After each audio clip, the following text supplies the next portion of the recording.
रात के ठीक 3:13 थे। टूटी हुई घड़ी की सुइयां उसी वक्त पर अटकी हुई थीं।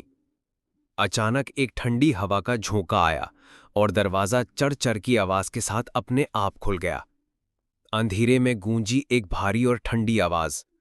प्यार जितना गहरा होता है उतना ही खतरनाक। फर्श पर खून के धब्बे फैले थे और उनके बीच एक टूटा हुआ हेयरपिन पड़ा था।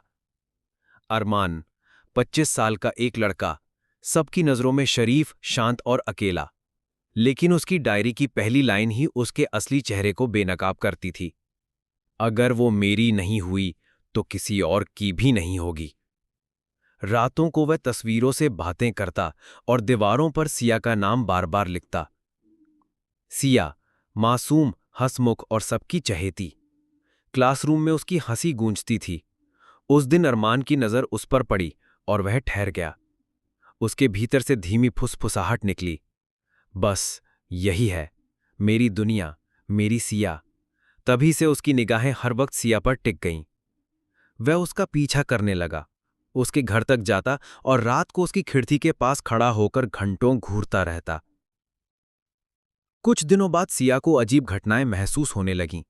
कभी कमरे में ताजे गुलाब रखे मिलते, कभी फोन पर अनजान कॉल आते जिनमें बस भारी सांसें सुनाई देतीं। एक रात उसने दीवार पर खून से लिखा पाया, मैं तुझसे बेपनाह प्यार करता हूं। सिया चीख उठी, आह! उसकी रगों में डर उतर गया। उधर अरमान अब पूरी तरह पागलपन की हद तक पहुंच चुका था। वह खुद से बड़बड़ाता, कोई और तुझसे बात नहीं कर सकता, कोई और तुझे छू नहीं सकता, तू बस मेरी है। और सच में, जो भी लड़का सिया के करीब आता, अगले दिन रहस्यमयी ढंग से गायब हो जाता। शहर में लाशें मिलने लगीं, गला कटा हुआ, चेहरों पर आखिरी सांसों का डरावना एक्सप्रेशन।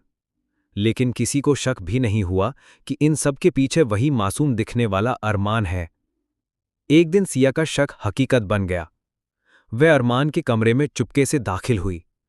अंधा का नजारा देखकर उसके पैरों तले जमीन खिसक गई। हर दीवार पर उसी की तस्वीरें चिपकी थीं। कुछ तस्वीरें काट छाट कर बनाई गई थीं, जहां वह शादी का जोड़ा पहने थी और उसके बगल में अरमान खड़ा था। एक टेबल पर उसके ही बालों का गुच्छा और खून से सना रिबन रखा था। सिया ने कांपते हुए धीरे से कहा, हे भगवान, ये सब क्या है? उसकी आंखों से डर के आंसू बहने लगे। रात होते ही सिया भागने की कोशिश करती है, लेकिन बाहर अरमान पहले से खड़ा उसका इंतजार कर रहा था। हाथ में चमकता हुआ चाकू, चेहरे पर डरावनी मुस्कान। वह बोला, डर मत, मैं तुझे तकलीफ नहीं दूंगा, बस हमेशा के लिए अपना बना लूंगा। सिया रोते हुए चीख उठी, अरमान, प्लीज मुझे जाने दो, और दौड़ पड़ी। उसके कदमों की आवाज अंधेरे में गूंज रही थी, लेकिन पीछे पीछे अरमान की भारी सांसें और तेज कदमों की धमक सुनाई दे रही थी। कुछ ही देर में अरमान ने उसे पकड़ लिया। उसने सिया को कसकर गले से लगा लिया। उसके कानों में धीमी ठंडी फुसफुसाहट गूंजी, बस थोड़ी देर की बात है, दर्द नहीं होगा। सिया छटपटाई, मुझे छोड़ दो प्लीज अरमान। लेकिन अगले ही पल चाकू उसके सीने में घुसा और उसकी आखिरी चीख गूंज उठी, आह! आह! सिया का शरीर ढीला पड़ गया। अरमान उसके खून से सने बालों को सहलाता हुआ मुस्कुराने लगा। उसकी आंखों से आंसू बह रहे थे, लेकिन चेहरा खुश था। वह बड़बड़ाया, अब तू हमेशा मेरे साथ है सिया, अब कोई हमें अलग नहीं कर पाएगा। कमरे की दीवारों पर खून से लिखा था, लव इक्वल टू डेथ। धीरे धीरे कैमरा पीछे हटता है और आखिर बार सिया की गूंजती हुई चीख सुनाई देती